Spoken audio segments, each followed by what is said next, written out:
अगर मैं आपसे कहूँ कि महंगाई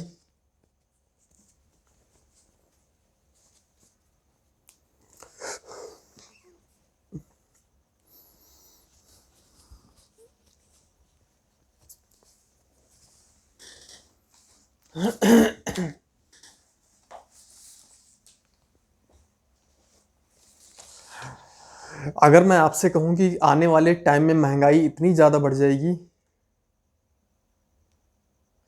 अगर मैं आपसे कहूँ कि आने वाले कुछ साल में महंगाई इतनी ज़्यादा बढ़ जाएगी आकि अगर मैं आपसे कहूँ कि आने वाले टाइम में अगर मैं आपसे कहूँ आने वाले 1-2 सालों में महंगाई अगर मैं आपसे कहूँ आने वाले कुछ सालों में महंगाई इतनी ज़्यादा बढ़ जाएगी कि आपकी सैलरी महंगाई को अगर मैं आपसे कहूँ कि आने वाले सालों में महंगाई इतनी ज़्यादा बढ़ जाएगी कि आपकी सैलरी महंगाई अगर मैं अगर मैं आपसे ये कहूँ कि आने वाले कुछ सालों में महंगाई इतनी ज़्यादा बढ़ जाएगी कि आपकी सैलरी महंगाई को कब आपकी सैलरी में महीने का खर्च भी नहीं निकल पाएगा। आपकी सैलरी में महीने का खर्च भी नहीं पूरा हो पाएगा। तो क्या आप इस बात पर यकीन करेंगे? तो क्या आप इस बात पर यकीन करेंगे? जी बिल्कुल नहीं। लेकिन ये बात सच है और ये ऐसा होने वाला है। अभी 2025 चल रहा है, 2025 के बाद 26-27 आप सिर्फ 2 सालों में देखेंगे महंगाई इतनी ज़्यादा बढ़ेगी कि आप उस चीज़ को जो है कवर अप नहीं कर पाएंगे। आपकी जो सैलरी होगी, सैलरी महंगाई के सामने धराशायी होगी पूरी तरह से। आप सैलरी के साथ में अगर जी रहे हैं तो सैलरी के साथ आप पूरी तरह धराशायी हो जाएंगे, बिकॉज क्योंकि इस महंगाई बहुत ज़्यादा तेज़ी से बढ़ रही है। आपकी सैलरी नहीं बढ़ेगी लेकिन महंगाई साल दर साल 11% से 12% से इन्फ्लेशन रेट बढ़ ही रहा है रेगुलर बेसिस पे। वो और बात है कि हमें पता नहीं चलता, हम जो है अपने 10 से 12% की जो हमारी वो हमें पता नहीं चलता। जब हमारी सैलरी 10 से 12% बढ़ती है तो हमें लगता नहीं हमने 10 से 12% बढ़वा के हमने बहुत बड़े तीर मार लिए, लेकिन ऐसा नहीं है। महंगाई आपसे कहीं ज़्यादा आगे चल रही है। देखिए, मैं नॉर्मली अगर बता दूं, इन्फ्लेशन रेट तो 7 से 12% के बीच होता है, लेकिन नॉर्मल अगर देखा जाए तो 11-11.5% का रेट आप लेकर चल सकते हैं। मैं आपको एक प्रोडक्ट से बताता हूँ। एक प्रोडक्ट है जो कि है पार्ले जी का बिस्किट। ये पार्ले जी का बिस्किट 2012 में अगर आप देखेंगे, 2010 के टाइम के, तो पार्ले जो 5 रुपये वाला जो बिस्किट आता था उसका साइज़ थोड़ा बड़ा होता था, मतलब आज की बिस्किट के साइज़ का डबल होता था। वो 5 रुपये में आता था, लेकिन आज वही बिस्किट का साइज उसी बिस्किट का साइज हाफ से भी कम हो गया है। जी हाँ, जो उस समय में 2008-9 में 2 रुपये का मिलता था, 2008-6 में, 2006-7 में 2 रुपये का मिलता था बिस्किट का पैकेट, वही सेम बिस्किट का पैकेट सेम साइज आज 5 रुपये में पार्ले जी दे रहा है। रेट कम नहीं किया इन्होंने, सिंक्रिफिकेशन का सहारा लिया, यानी कि अपने प्रोडक्ट की जो क्वांटिटी है उसे कम कर दिया। रेट वही है पहले वाला, 5 रुपये में पहले भी देते थे पार्ले जी वाले बिस्किट, 5 रुपये में आज भी दे रहे हैं। तो इससे आप ये अंदाज़ा लगा सकते हैं कि महंगाई किस हिसाब से बढ़ती है। आपको पता भी नहीं चलता और महंगाई साथ में आसमान पर पहुँच जाती है। आपकी सैलरी जहाँ की तहाँ है, सैलरी आपकी जो है 10-12% जो भी आप खींच तान करके बढ़वा लेते हो वो ठीक है, लेकिन महंगाई आपसे 10 कदम आगे चल रही है और आने वाले 2 से 3 सालों में महंगाई इतनी ज़्यादा बढ़ जाएगी कि आपको अपने सैलरी पर गुजारा करना मुश्किल हो जाएगा। अब आप सोच सकते हैं कि अभी 94 रुपये 95 रुपये पर लीटर पेट्रोल का रेट चल रहा है और यही पेट्रोल का रेट आने वाले 1.5 सालों बाद आप देखेंगे 166 रुपये 167 रुपये पर ट्रेड करता हुआ दिखाई देगा। इसी के साथ में जो दाल आज आपको जो है 80 से 95 रुपये 100 रुपये के बीच मिल रही, वही दाल आपको 1.5 से 2 साल बाद 235 240 245 का रेट मिलेगी। तो ये होती महंगाई। और महंगाई ऐसे नहीं मतलब एकदम से, मतलब आपको पता नहीं चलेगा कब बढ़ गई। एकदम से जो है 2 साल में आप जो है इधर उधर करते करते निकाल देंगे, लेकिन महंगाई अपने रफ्तार से बढ़ती चली जाएगी। ईएमआई इतनी बढ़ जाएगी आपकी कि आपको गाड़ी ईएमआई आपकी इतनी ज़्यादा बढ़ जाएगी कि आपको गाड़ी की किस्त चुकाते चुकाते ईएमआई आपका इतना ज़्यादा बढ़ जाएगा। ईएमआई इतनी बढ़ जाएगी गाड़ियों की कि आप गाड़ी ईएमआई इतनी बढ़ जाएगी गाड़ियों की कि मिडिल क्लास के लिए गाड़ी खरीदना एक सपना रह जाएगा सिर्फ और सिर्फ। अब आप सोच सकते हैं किस कदर महंगाई बढ़ती जा रही है। नौकरियों की बात करें तो नौकरियां तो अब भी नहीं है और आगे भी नहीं रहेंगे। 2025 चल रहा है, 2025 में भी फिलहाल 52 से 55 लाख लोग जो है अभी नौकरियों की तलाश में भटक रहे हैं। और सरकारी नौकरियों की जो बात हो तो आप सबको मालूम है सरकारी नौकरियां किस हिसाब से आ रही हैं, किस हिसाब से लोग उसके अंदर मतलब एंट्री ले रहे हैं, वो तो सबको मालूम है। 20 गुना कंपटीशन बढ़ चुका है अभी फिलहाल, 20 गुना 20 टाइम्स कंपटीशन बढ़ चुका है सरकारी नौकरियों के लिए। बात करें 2020 में, जो इंसान 10,000 रुपये कमाता था 2020 में, जो इंसान 2020 में कोरोना के टाइम की बात कर रहा हूँ, जो इंसान 2020 में 20,000 रुपये कमाकर ठीक ठाक जी रहा था, वो ही इंसान 2025 में 40,000 रुपये कमाकर अभी फ़िलहाल इतना परेशान है कि आप यकीन नहीं मानेंगे। 2025 में 40,000 रुपये महीने कमाकर वो जो है बहुत बुरी लाइफ जी रहा है, बहुत ही बुरी लाइफ। इतनी ज़्यादा महंगाई बढ़ चुकी है। यानी 2020 से 2025 में आप देखेंगे हमारी सैलरी 20 से 40 हुई, ठीक 20 से 40 सैलरी होगी, लेकिन फिर भी इंसान परेशान है। क्यों परेशान है? क्योंकि महंगाई साल दर साल बढ़ रही है। महंगाई कैसे बढ़ रही है? महंगाई साल दर साल 12% से लेकर 15% तक का एनुअली बढ़ती है। आप लगा लो 5 साल का कितना बढ़ गया, करीब करीब 150 गुना। और आपकी सैलरी कितनी बढ़ी? सिर्फ 100 गुना।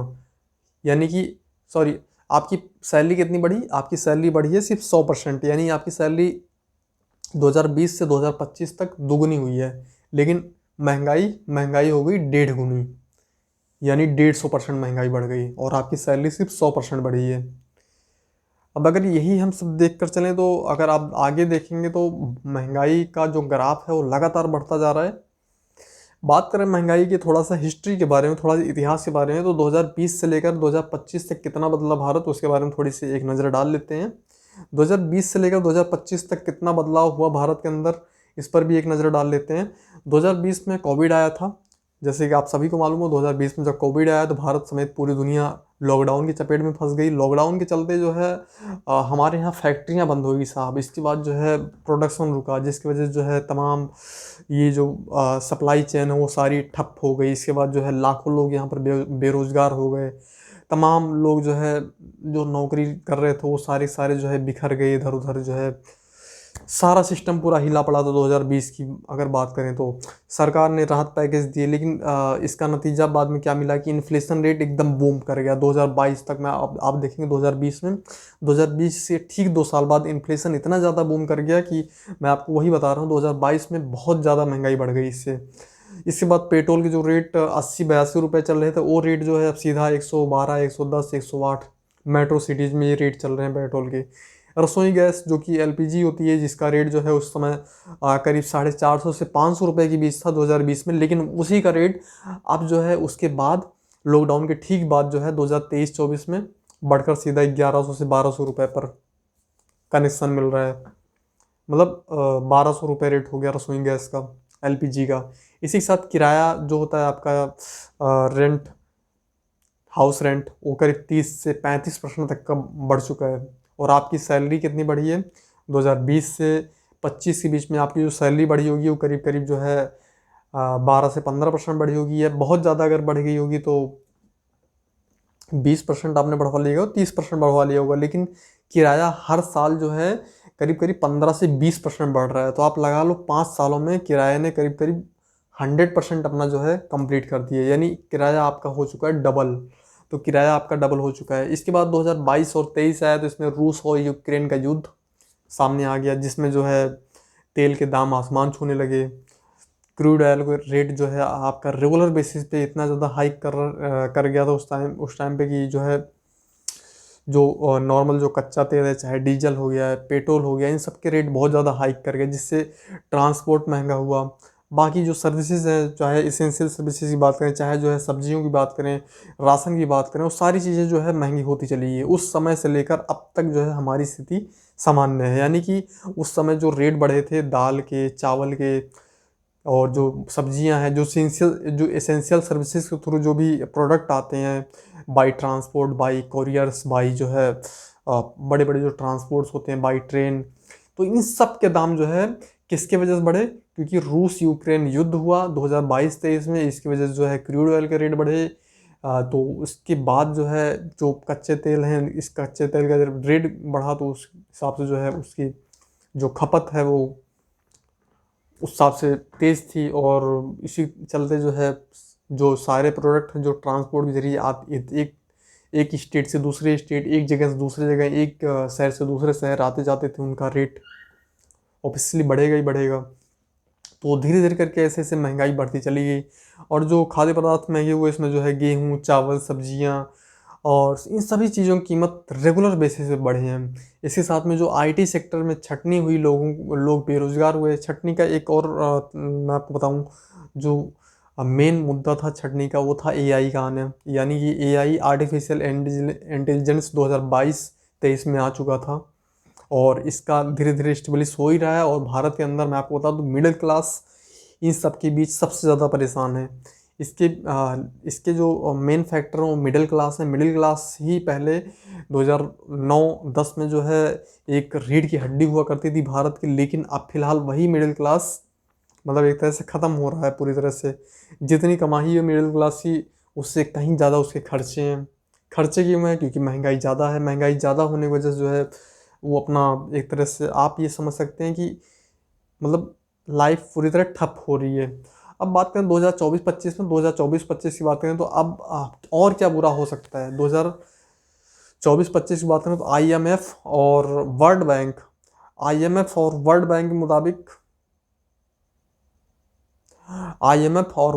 के मुताबिक 12 से 15% महंगाई दर 2026 में जा सकती है भारत की।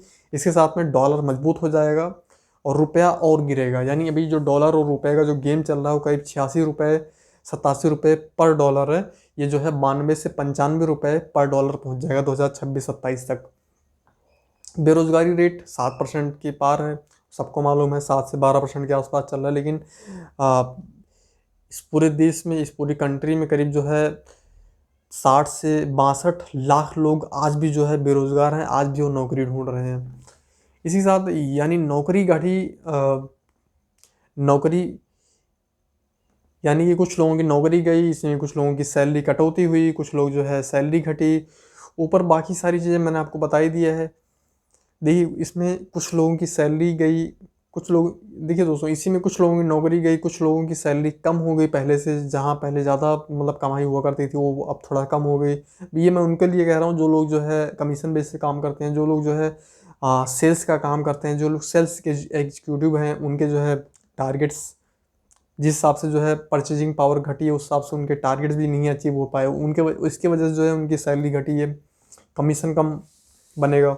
इसके साथ में अगर हम बात करें मिडिल क्लास की बर्बादी का, कौन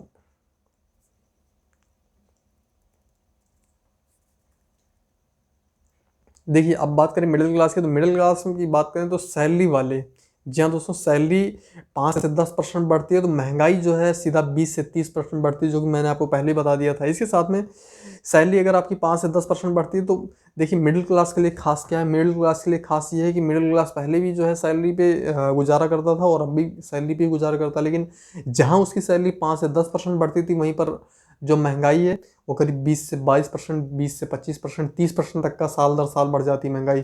आपको यकीन नहीं आएगा, लेकिन मेडिकल प्रोडक्ट्स, जो मेडिकल दवाएं हैं, मेडिकल प्रोडक्ट्स हैं, मेडिकल जो इक्विपमेंट्स हैं, उनके रेट, उनकी जो इन्फ्लेशन की है वो जो है करीब करीब 22, उनकी महंगाई जो दर जो है 22 से 25% के आसपास बढ़ जाती है साल में एक बार।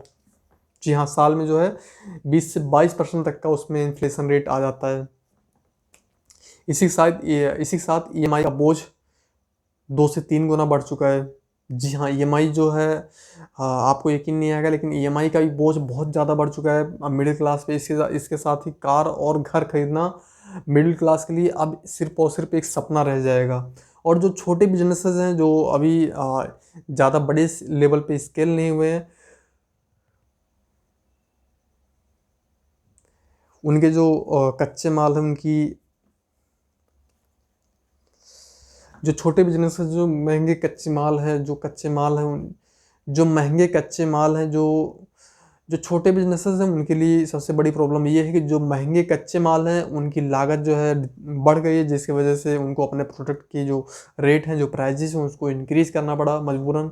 अब क्या करें, खर्चे उनको भी निकालने हैं, खर्चे फैक्ट्री हैं, लेबर हैं, तमाम सारी चीज़ें हैं, उनको भी देखना है। इसके साथ में ग्राहकों की जो एक बाइंग पावर है, जो परचेजिंग पावर है, वो मैं बार बार आपसे कह रहा हूँ को कम होती जा रही है। क्यों कम हो रही है? क्योंकि इन्फ्लेशन बढ़ रहा है, महंगाई बढ़ रही है, सैलरी लोगों की आज भी वही है और कल भी वही रहेगी।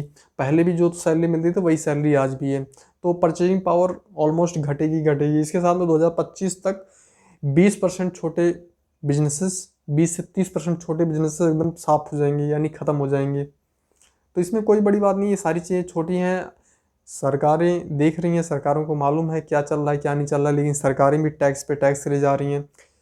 अब मैं आपको एक एग्जांपल देता हूँ। जो लोग कार खरीदने का सपना देख रहे हैं उनके लिए मैं आपको बता दूं कि जो टू व्हीलर है, टू व्हीलर पर भी गवर्नमेंट करीब 28% तक का जीएसटी लेती है। इसके बाद जब अगर आप उस पर लोन करवाते हैं, लोन पर भी आपको जो है जीएसटी पे करना पड़ता है। इसके साथ अगर आप उस टू व्हीलर पर इंश्योरेंस करवाएंगे, उस पर भी आपको 18% तक का जीएसटी देना पड़ता है। इंश्योरेंस के बाद आरटीओ का जो खर्च जाता है वो तो अलग ही जाता है। आप उस पर अगर लोन करवाते हैं अपने टू व्हीलर, आप टू व्हीलर ले रहे हैं, उस पर लोन करवाते हैं, तो भी आपको जो है वहाँ पैसे देने ही पड़ते हैं। इवन अगर आप देखें, जहाँ पहले आप कार का सपना देख रहे थे, अब आपके लिए टू व्हीलर लेना भी बहुत ज़्यादा मुश्किल हो गया है। मिडिल क्लास की बात कर रहे हैं यहाँ पर। मिडिल क्लास के लिए जहाँ पहले फोर व्हीलर का सपना देखती थी मिडिल क्लास, लेकिन अब मिडिल क्लास के लिए अपने लिए टू व्हीलर लेना भी एक सपना हो जाएगा, क्योंकि रेट इनकी इतनी ज़्यादा हाई हो जाएंगी। आप ये देखिए कि जो टू व्हीलर है इसे सरकार ने जो है लग्जरी कैटेगरी में रखा हुआ है, यानी कि इसको जो है बड़े बड़े नेता, बड़े बड़े मंत्री लोग चलाते हैं टू व्हीलर्स। तो ये अब जो है, अब आप समझिएगा इस बात को, ये वीवीआईपी और लग्जरी सेगमेंट में आ गया टू व्हीलर। यानी अगर आप एक हीरो की बाइक लेने जा रहे हैं तो आप एक लग्जरी प्रोडक्ट लेने जा रहे हैं, आप एक वीवीआईपी कल्चर में जीने जा रहे हैं, तो आप समझिएगा। बाकी जो टू व्हीलर्स हैं वो लग्जरी थे, सरकार की नज़रों में लग्जरी हैं, और जो कार हैं वो तो खैर लग्जरी है ही हैं। तो आप भी कमेंट करके मुझे ज़रूर बताइएगा कि क्या आपने किसी ऐसे नेता, किसी ऐसे मंत्री को रेगुलर बेसिस पे उसे जो है टू व्हीलर चलाते हुए देखा है? और अगर टू व्हीलर चलाते हुए देखा है तो कौन से रैली में देखा है, कहाँ पर देखा है, किस कंपनी की गाड़ी पर देखा है आपने? ज़रूर अगर आपने देखा होगा तो करीब 5 से 7 लाख, 8 लाख, 10 लाख रुपए वाली गाड़ी में देखा होगा। फिर चाहे वो हार्ले डेविडसन हो गई या फिर रॉयल एनफील्ड की 350 हो गई, इन सभी गाड़ियों में देखा होगा। लेकिन मैं आपको एक चीज़ बता दूं, जितनी भी टू व्हीलर्स हैं इंडिया में सेल हो रही हैं, सब पे 28% का जीएसटी लग रहा है। इसके साथ में इंश्योरेंस पे भी 18% सरकार ले रही है। साथ में जो आप लोन करवा रहे हैं उस गाड़ी के लिए, उस पर भी सरकार टैक्स ले ही रही है। उसके बाद जब आपकी गाड़ी ऑन रोड आती है तो उस पर जो आप फ्यूल डलवाते हैं उस पर आपकी सरकार करीब करीब 70 से 75% तक का आपके फ्यूल पर टैक्स ले रही है। तो हर तरीके से मिडिल क्लास को नोचा जा रहा है, लूटा जा रहा है। इस पर आपकी क्या प्रतिक्रिया है, हमें कमेंट बॉक्स में बताते जाइएगा। बाकी बात करें रोज़गार की, तो रोज़गार तो साल दर साल कम होते जा रहा है, और एआई के आने के बाद, आर्टिफिशियल इंटेलिजेंस आने के बाद रोज़गार और भी ज़्यादा कम कम हो गए हैं। बड़ी बड़ी आईटी कंपनियों में लोगों की छटनी हो रही है, लोग निकाले जा रहे हैं नौकरी से, मतलब बाहर किए जा रहे हैं। इन सब के पीछे एआई कारण है, एआई यानी आर्टिफिशियल इंटेलिजेंस। अब इसमें ज़रूरी नहीं कि एआई सब चीज़ की वजह बना। एआई इसलिए भी ज़रूरी है कि आपका काम फास्ट होगा, आपको कम एम्प्लॉय हायर करने पड़ेंगे, आपका काम जल्दी होगा, इसके लिए एआई सबसे बेहतर है। लेकिन यहाँ पर एआई बेहतर है तो यहाँ पर एक इसका नेगेटिव है कि यहाँ पर जो है लोग बेरोज़गार हो रहे हैं। लेकिन ऐसा नहीं है कि लोग सिर्फ बेरोज़गार हो रहे हैं। एआई आने के बाद से एडवांस लेसेस हैं, जो लोग एआई को समझते हैं, जो लोग पहले से एआई को समझते हैं, एआई उनको, लेकिन सब चीज़ एक तरफ नहीं जा रही है। जब से एआई आया है, जब से बहुत सारी नौकरियां जनरेट भी हुई हैं, बहुत सारी नौकरियां नई भी आएंगी। जिन लोगों को एआई का नॉलेज है, जो लोग एआई को समझते हैं, जो लोग एआई बेस्ड काम कर सकते हैं, जो लोग एआई से काम करवा सकते हैं, उनके लिए नौकरियां आज भी हैं और कल भी रहेंगी।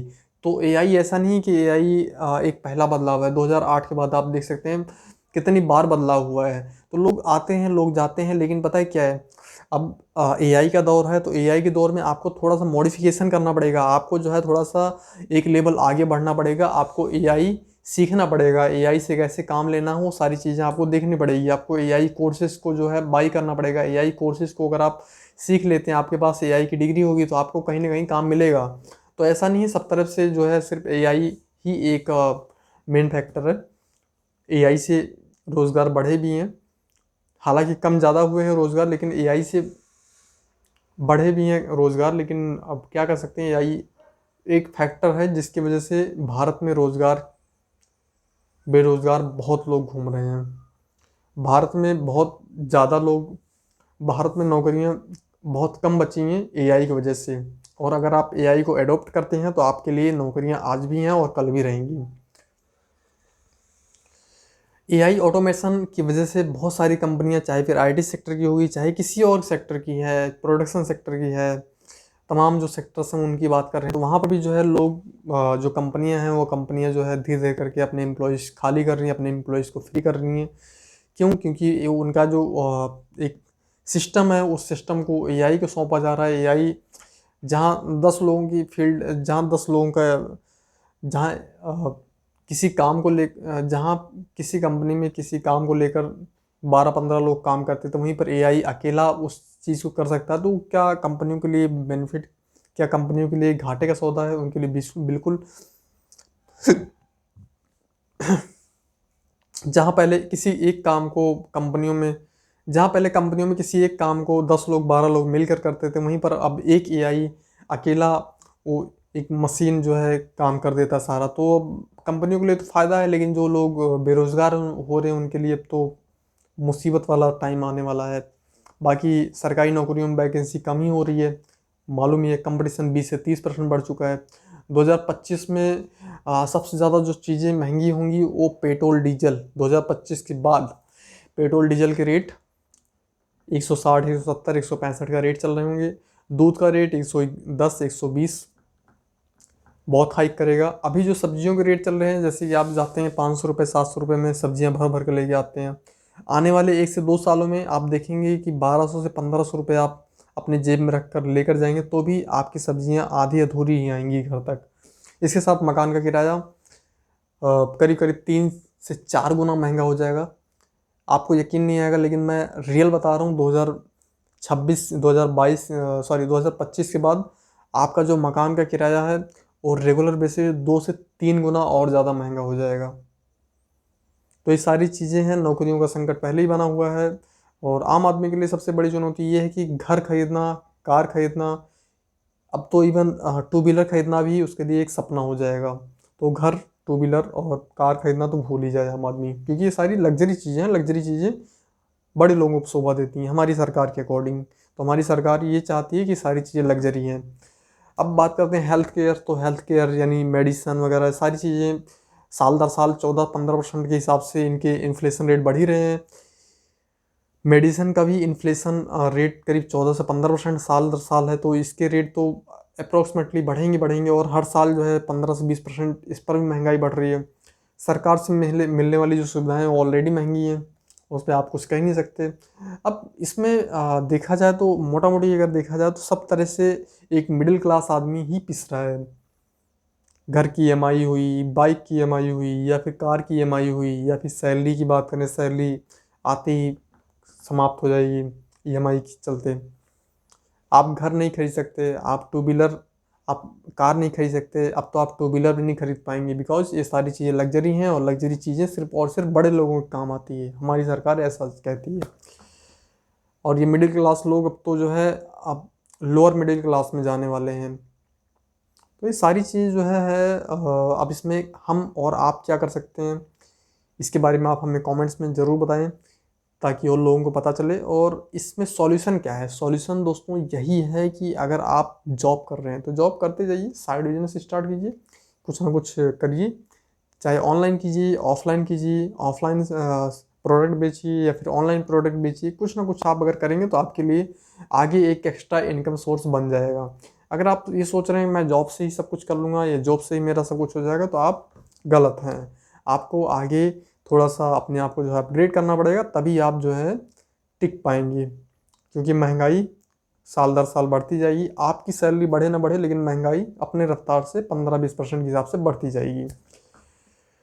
अब क्या है, इन्वेस्टमेंट करनी चाहिए। जी हाँ, आप जो भी पैसा कमा रहे हैं, आपको घर, गाड़ी तो वैसे भी आप नहीं खरीद सकते, बाइक जो कि टू व्हीलर, इस पर भी अब लगभग वही सारी चीज़ें लागू होती हैं जो कि फोर व्हीलर पर लागू होती हैं। तो ये खरीदना भी मिडिल क्लास के लिए मुश्किल हो रहा है।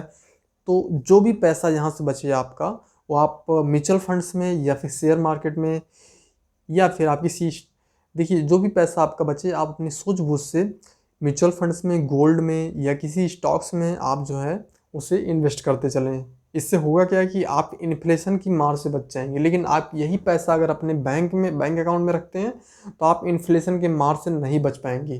क्योंकि जो आज के समय में 2025 में आपका 1 लाख रुपए आपके बैंक अकाउंट में है, 2030 तक वो आपका 1 लाख रुपए घटकर हो जाएगा 75 से 73 हज़ार रुपये। यकीन मानिए 5 साल बाद आपका पैसा घटकर 73 हज़ार रुपये हो जाएगा। अब आप कहेंगे ऐसा कैसे हो सकता है, 73 हज़ार कैसे हो जाएगा? देखिए भाई साहब, जो महंगाई है, महंगाई प्रोडक्ट के हिसाब से बढ़ती है। कोई भी सर्विसेज है, प्रोडक्ट हैं, उनकी रेट, महंगाई साल दर साल बढ़ती जाती है। अब मान चलिए आज आप ऑफिस के लिए निकलते हैं, अब बाहर से ई रिक्शा लेते हैं, ई रिक्शा वाला आपसे 20 रुपये लेता है मेट्रो स्टेशन छोड़ने का।